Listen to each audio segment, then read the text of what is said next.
25,000 টাকার মধ্যে best smartphone নিয়ে কম্পেয়ার। দেখো ভাই, এই বাজেট রেঞ্জের মধ্যে কিন্তু ফোন সিলেক্ট করা খুবই কষ্টকর, কারণ বাংলাদেশে এই বাজেট রেঞ্জের মধ্যে এত পরিমাণে ফোন লঞ্চ হয়েছে, বুঝার কোনো অপশনই নেই কোনটা ভালো ফোন কোনটা খারাপ ফোন। দেখা যাচ্ছে যে কোনো ফোনের 108 মেগাপিক্সেল ক্যামেরা বাট 50 মেগাপিক্সেল ক্যামেরার ভালো ফটো আসে, কোনোটাতে সফটওয়্যার এক্সপিরিয়েন্স ভালো বাট ডিজাইনটা একটু খারাপ, কোনোটাতে পারফরমেন্স ডিজাইন সবকিছুই ঠিকঠাক আছে বাট ডিসপ্লেতে একটু ঘাটতি রেখেছে। তো এই সব কিছু বিবেচনা করে অনেকগুলো রিভিউ, রিসার্চ আর অ্যানালাইসিস করার পর আজকের ফোনগুলোকে সিলেক্ট করেছি। কোন ফোনটা ক্যামেরার জন্য ভালো, কোনটা ব্যাটারির জন্য ভালো, কোনটা আবার বা অলরাউন্ডার, সবকিছু এই ভিডিওতে বলবো। ফোনগুলোকে আমরা কোনো নাম্বারিং করিনি, সবগুলো ফোনে তার প্রাইস সেগমেন্টের উপর ভিত্তি করে নিজ জায়গায় বেস্ট। তো এটা কোনো ভাবার দরকারই নেই কোন ফোনটা ভালো বা কোন ফোনটা খারাপ, সব ফোনই বেস্ট। তো সর্বপ্রথমে ভাই পোকো M6 প্লাস, ব্যাক সাইডে পুরাই গ্লাস, 5G সাপোর্টও আছে। ফোনটি এসেছে out of the box Android 14 A, dual nano সিম মানে দুইটা 5G সিম লাগাইতে পারবেন। 6.79 ইঞ্চির 120 হার্জের LCD ডিসপ্লে।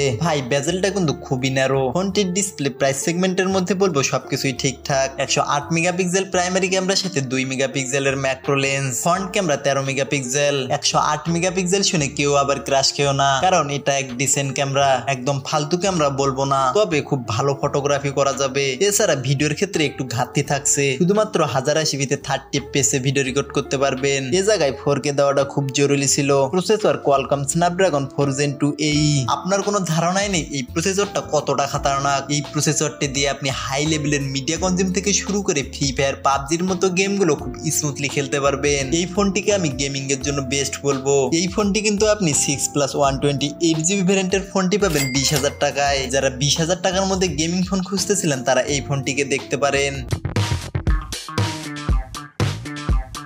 নেক্সট ভাই আমাদের iQOO Z9X, 6.72 ইঞ্চির 120 হার্জের IPS LCD ডিসপ্লে, 50 মেগাপিক্সেলের প্রাইমারি ক্যামেরার সাথে 2 megapixel dep shooter, front camera 8 মেগাপিক্সেলের। এই ক্যামেরাটিও একটি ডিসেন্ট ক্যামেরা, প্রপার লাইটিং কন্ডিশনে কিন্তু খুব ভালো ফটোগ্রাফি করে দিতে পারবে। এর যে ইমেজগুলো আছে খুব শার্প এবং ডিটেলসফুল। ওভারঅল বলবো ক্যামেরাটা ডে টু নাইট খুব ভালো ফটোগ্রাফি করতে পারবে। IP64 এর রেটিং, সাথে 6000 mAh ব্যাটারি এবং 44 ওয়াটের fast charging. Storage UFS 2.2, Bluetooth 5.1 এবং ডুয়েল ন্যানো সিম লাগাইতে পারবেন। সিকিউরিটির জন্য থাকছে side mountain fingerprint. Processor Qualcomm Snapdragon 6 Gen 1। এই প্রসেসরটিও কিন্তু একটি ভালো মানের প্রসেসর। এর অপটিমাইজেশন এবং গেমিং পারফরমেন্স খুবই ভালো। যারা অলরাউন্ডার পারফরমেন্সের একটি ফোন খুঁজতেছিলেন তাদের জন্য বলবো এই ফোনটি। তো এই ফোনটি যদি আপনি কিনতে চান তাহলে 6+128GB ভ্যারিয়েন্টের ফোনটি পড়বে 21,400 টাকা।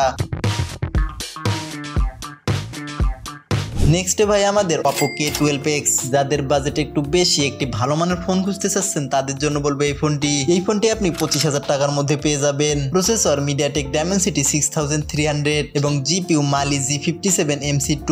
জিপিইউটিকে আমি একটি ডিসেন্ট জিপিইউ বলবো, অতটাও খতরনাক না যে আপনাকে একদম হাই লেভেলের গ্রাফিক্স দিবে। 6.67 ইঞ্চির 120 হার্জের IPS LCD ডিসপ্লে, 32 মেগাপিক্সেলের প্রাইমারি ক্যামেরা, 2 মেগাপিক্সেলের ডেপ শুটার। এই ক্যামেরা দিয়ে যে ফটোগুলো আসে সেগুলো খুব শার্প এবং স্যাচুরেটেড। ওভারঅল ফটোর কোয়ালিটি এবং ভিডিওর কোয়ালিটি খুবই ভালো। ফ্রন্ট ক্যামেরা 8 মেগাপিক্সেলের, ফ্রন্ট ক্যামেরা মোটামুটি বেশ ভালো ফটো আসে। এছাড়াও IP54 এর ডাস্ট প্রুফ থাকছে। 5100 mAh ব্যাটারির সাথে 45 ওয়াটের ফাস্ট চার্জার। ফোনটির ব্যাটারি ব্যাকআপও কিন্তু খুব ভালো থাকবে। UFS 2.2, Bluetooth 5.3। এছাড়াও সিকিউরিটির জন্য থাকছে সাইড মাউন্টেন ফিঙ্গারপ্রিন্ট। এই ফোনটি তো কোনো কিছুর জন্যই বেস্ট না, তবে কিন্তু একটি সলিড প্যাকেজ পেয়ে যাবেন। এটাকে বলবো একটি অলরাউন্ডার সলিড প্যাকেজ। যদি আপনি একটি সলিড ফোন খুঁজে থাকেন তাহলে এই ফোনটিকে দেখতে পারেন।